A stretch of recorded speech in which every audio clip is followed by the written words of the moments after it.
Guys, I want to do a quick unboxing of this 30 amp plug. So here we go. This is from Nilight. I really like this brand. I get trailer lights from them all the time. Some instructions how to plug it in. So this is a really sturdy connector. You just gotta unscrew it and then make the proper connections. And I think this is silicone, so it's probably waterproof once the cable goes in there.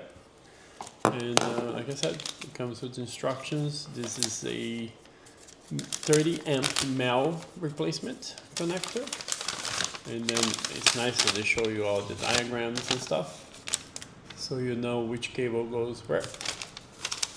And yeah, I'm gonna replace this in my RV just because mine doesn't have this, or this got old and stuff. So, and these things are starting to brown and oxidize. So I didn't take proper care of it on the older ones that came with the RV. So I'm gonna replace with this.